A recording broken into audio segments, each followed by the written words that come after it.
রাজনীতি করব, দুর্নীতি করব না, টাকা পয়সা বিলাবো না, আমরা নতুন ভাবে এই দেশকে সাজাবো, সেই লোকগুলো নির্বাচনে গিয়ে নির্বাচনে তারাই কিন্তু টাকা বিলিয়েছে। ঠিক, তারা নির্বাচনে যাওয়ার জন্য বিভিন্ন কলাকৌশল করেছে, তারা বিভিন্ন দেশ বিরোধী শক্তির সাথে হাত মিলিয়েছে, আমেরিকা ভারতের সাথে মিটিং করছে, কি করছে কিনা।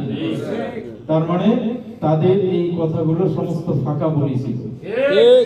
তারা এখন বিরোধী দলে গেছে, বিরোধী দলের সংখ্যাগরিষ্ঠ মানুষ হলো একটা তথাকথিত ইসলামী দলের লোক, কিন্তু এই সরকার হওয়ার পরে এ পর্যন্ত তারা ইসলামের পক্ষে জোরালো কোনো অবস্থান, জোরালো কোনো বিল আনতে পারছে না, পারে নাই। বরঞ্চ আমরা যেটা দেখতেছি, আগে বলা হতো যে আওয়ামী লীগের গৃহপালিত বিরোধী দল হলো জাতীয় পার্টি, এখন লোকজন বলা বলি করতেছে যে বিএনপির গৃহপালিত বিরোধী দল হলো বর্তমান জামাত। ঠিক, কি বলে কিনা জাতীয় মানুষই বলতেছে, কারণ বিরোধী দলের ভূমিকা তো হবে সরকারের সমস্ত অন্যায় কাজের বিরুদ্ধে তারা কোন রকম পিছুটান বেঁধে রেখে গর্জে উঠবে, এর বিপক্ষে অবস্থান নেবে।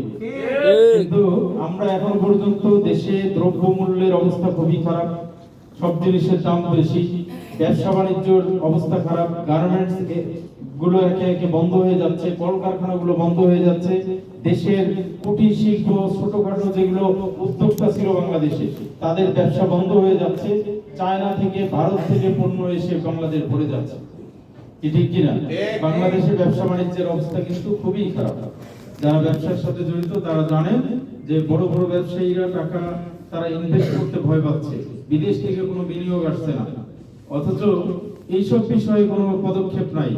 সরকারের দেশ বিরোধী চুক্তি হচ্ছে, তলে তলে ভারতের সাথে সম্পর্ক করতেছে, ভারতকে আবার অনেক কিছু দেওয়ার চেষ্টা করতেছে, এগুলোর ব্যাপারে বিরোধী দলের পদক্ষেপ নাই। তারা সংসদে বক্তব্য দেয় কার ওয়াশিং মেশিন লাগবে, কার কাঁথা বালিশ লাগবে, এগুলো নিয়ে, কার গাড়ি লাগবে, কার টাকা পয়সা বরাদ্দ বেশি লাগবে, এগুলো নিয়ে আসে হলো তারা ঠিকই, জনগণের কোনো দাবি নিয়ে বিরোধী দল নাই। অথচ বিরোধী দলের উচিত ছিল, সরকার ক্ষমতায় আসছে, ভোটের একটা ভোট ছিল মার্কায়, আরেকটা ভোট ছিল জুলাই সনদের পক্ষে, নাকি গণভোট।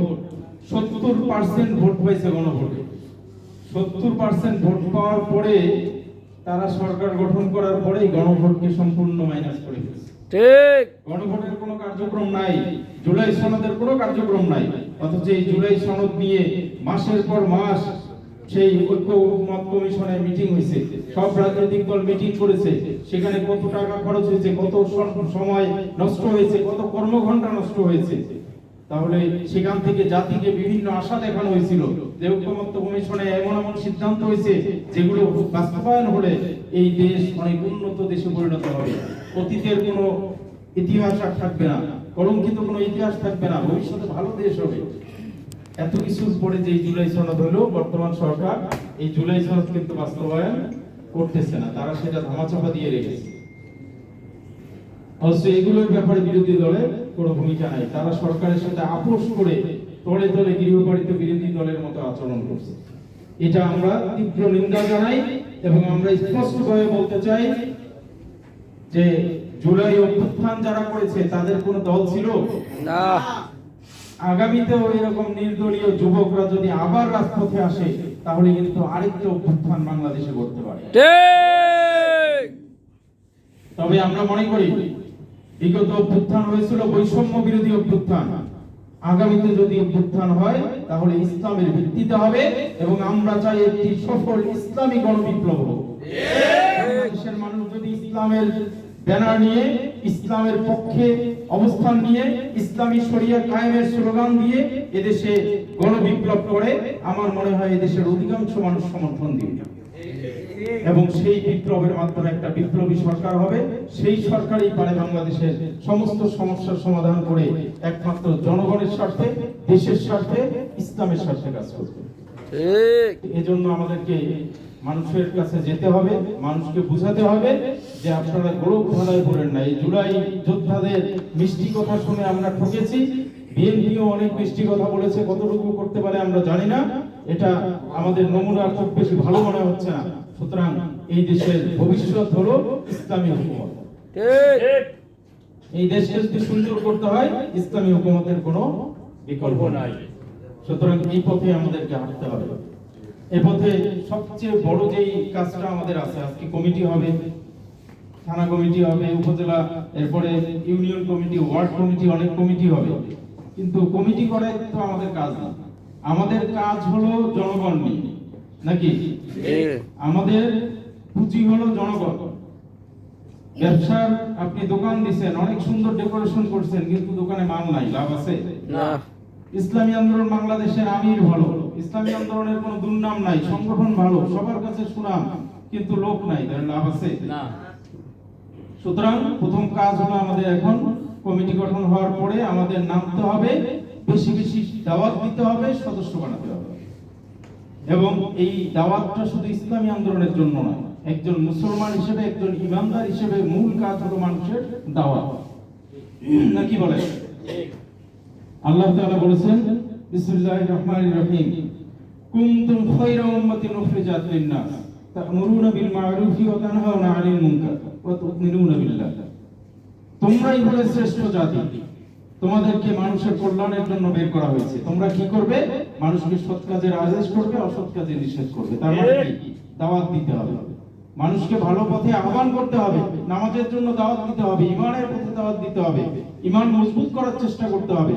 আমি ব্যক্তিগতভাবে যেমন ঈমান মজবুত করব, আমলে সলেহ করব, তেমনি ভাবে আমাদের এদেশের জনগণকে আমাদের দাওয়াত দিতে হবে, অধিকাংশ জনগণকে আমাদের দাওয়াতের আওতায় আনতে হবে। কি সমস্যা আছে? দাওয়াত মানে কি শুধুমাত্র আপনি বেছে বেছে কারা আওয়ামী লীগ করে, কারা বিএনপি করে, কারা জামাত করে, এদেরকে বাদ দিয়ে দাওয়াত দিবেন? না। দাওয়াত, ইসলামের দাওয়াত, হকের দাওয়াত, এটা সবার জন্য। এটা কোনো দল মত নাই, সবাইকে আমরা দাওয়াত দিব। যদি আল্লাহ তাআলা তাকে হেদায়েত দেন, তার নসিবে যদি হেদায়েত থাকে, তাহলে আমার দাওয়াতে কাজ হবে। আর যদি হেদায়েত না থাকে, আমি যতই ফন্দি ফিকির করি, কোনো কাজ হবে না। সুতরাং আমাদের চেষ্টা আমাদের করতে হবে, এরপরে বাকি কবুল করার মালিক আল্লাহ। এজন্য এই দাওয়াতকে এই সেশনে আমাদের সর্বোচ্চ গুরুত্ব আমরা দিব। এই নিয়তে কেন্দ্র ইতিমধ্যেই ওই জেলার ফরমাসে আপনারা দেখবেন একজন সম্পাদক বানানো হয়েছে, দাওয়া ও জনশক্তি সম্পাদক। কি সম্পাদক?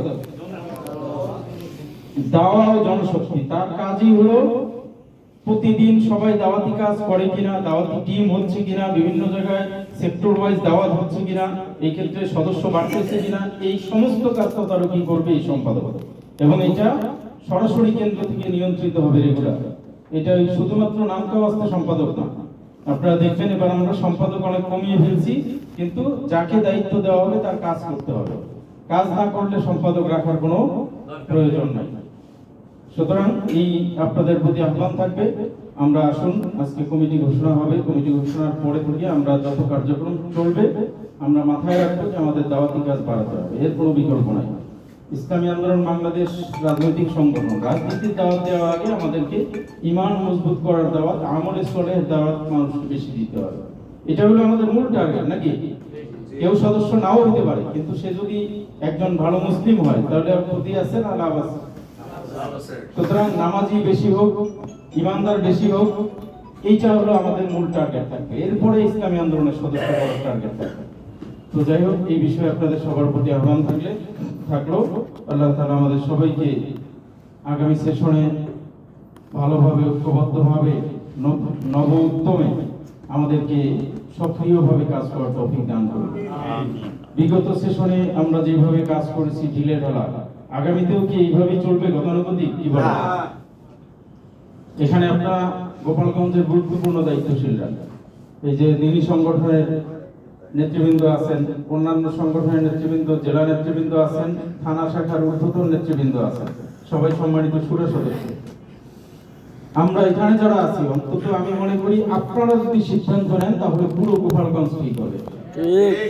যদি আপনারা এই কয়েকজন সিদ্ধান্ত নিতে পারেন, আজকে এখানে আপনারা মতামত দিয়েছেন 40 জন, এই 40 জন যদি আপনারা সঠিক হন, 40 জন যদি আপনারা ঐক্যবদ্ধ হন, আপনারা সক্রিয় হন, তাহলে পুরো গোপালগঞ্জ সক্রিয় হবে ইনশাআল্লাহ। রাজি আছেন ইনশাআল্লাহ সবাই? আল্লাহ তাআলা কবুল করুন। আমি এখন